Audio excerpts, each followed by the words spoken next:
It's been 10 years since the financial crisis took down the markets, changing the world and the way we trade ever since. For more, let's get to Bob Pisani at the New York Stock Exchange. Hi, Bob. Hello, Melissa. I had a front row seat here at the New York Stock Exchange to all this. 10 years after the Lehman bankruptcy and the height of the financial crisis, the stock market's a very different creature than it was back in 2008. Here's a few ways the crisis profoundly changed stock trading. First, the IPO market shrank dramatically. The drop in the markets and the regulatory rules created under Dodd-Frank made it tougher for companies to go public.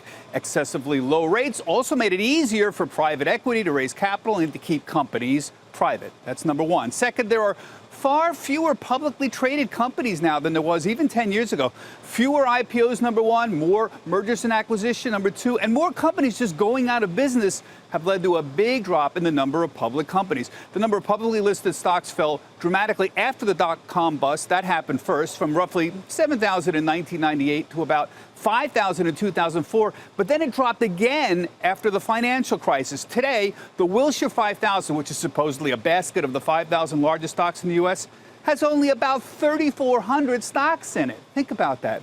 That's less than half the number there were in 1998. Third issue was the death of volatility. I know I'm being a little dramatic, but central banks helped create the greatest trade of the post-crisis era: go long equities and short volatility. Keeping rates excessively low for long periods of time helped create abnormally low volatility, punctuated by short bursts of utter panic.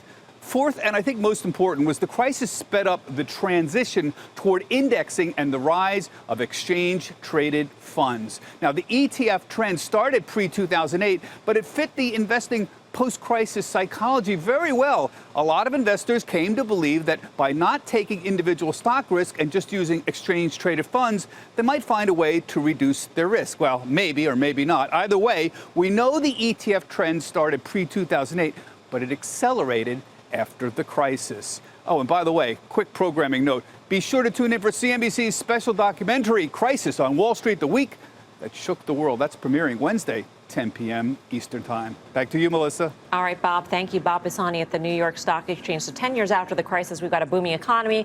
We're in the longest bull market streak ever, but could another crash happen? And Bob had mentioned the greatest trade that was ever put on, and we're exiting that trade with the Fed now raising interest rates. So could we see another crisis? What do you think, Grasso? So you can see another crisis. It very rarely mimics or mirrors the same crisis that you had.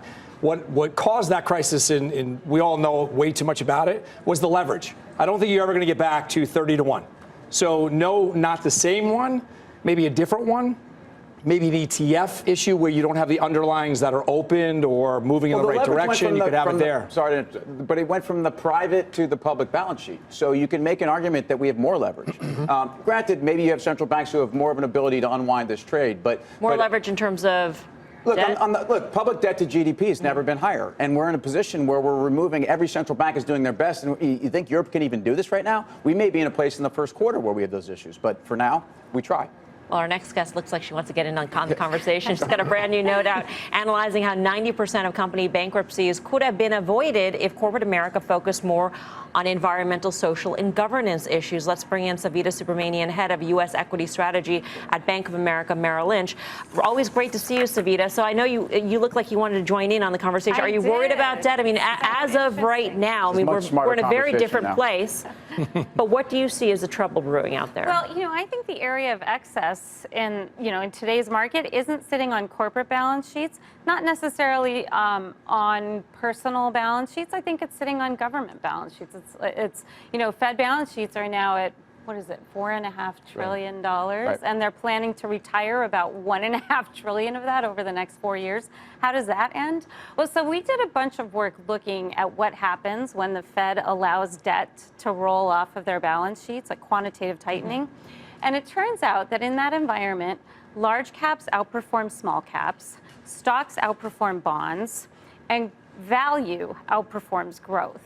So this is interesting because we're in an environment where for the most part of the last 30, 40 years now, bonds have done great. Growth stocks have done phenomenally well. And anything with credit sensitivity has thrived because the cost of capital has gone down to zero.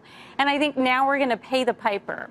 So my playbook is stick with synthetic cash. Go for U.S. companies with lots of cash sitting on their balance sheets. Go for companies that are quality. I think that's going to be the rule of the game for the next 10, 20, I don't know how long it takes to remove this massive So basically leverage. adjust your portfolio now for this trade unwinding, the trade that was put on by the Fed. Exactly. The anticipation of quantitative tightening, that's the elephant in the room. I mean, I don't think that, tech companies that are that have thrived on access to free capital are in trouble, but tech companies that are throwing off lots of cash are probably going to do okay in that environment. Let's talk about ESG investing. It sounds like it makes a lot of sense. Have you back tested this? I mean, what are the numbers here behind it? We have done a lot of work on ESG. And I'll tell you, so ESG is this it's not just this feel-good metric like you want to buy companies that are running themselves responsibly, but we found that ESG considerations like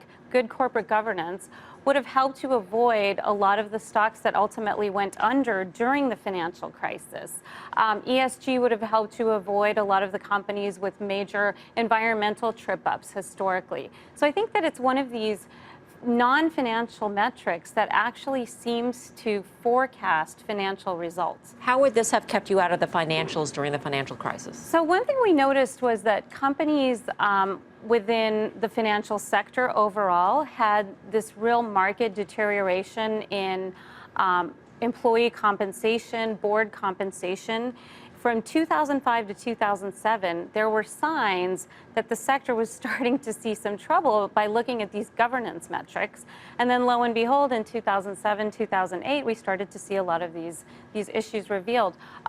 Board diversity, lots of different leaders thinking differently at the top of a company would have avoided a lot of the groupthink that took some of these companies over the edge. So, it's not just this sort of soft, like, it's for tree huggers type of metric. It really could have helped you avoid some of the real problem areas in the equity market. And this really sounds like it's a very company-specific exercise, that it's not very company-specific. This sector looks good according to these metrics. You're exactly right. It's very, very company-specific. It's really looking at how a company runs itself. Not so much what a company makes, but how they're running themselves, how they're treating their employees, how they're treating their customers, how they're thinking about the community. It's an interesting way of looking at companies that's not what we learned in business school, but it actually seems like it has very forward-looking implications for stocks. Savita, thanks so much. Always good to see you. Thank you. Savita Great to be Subramanian, here. of Bank of America Merrill Lynch.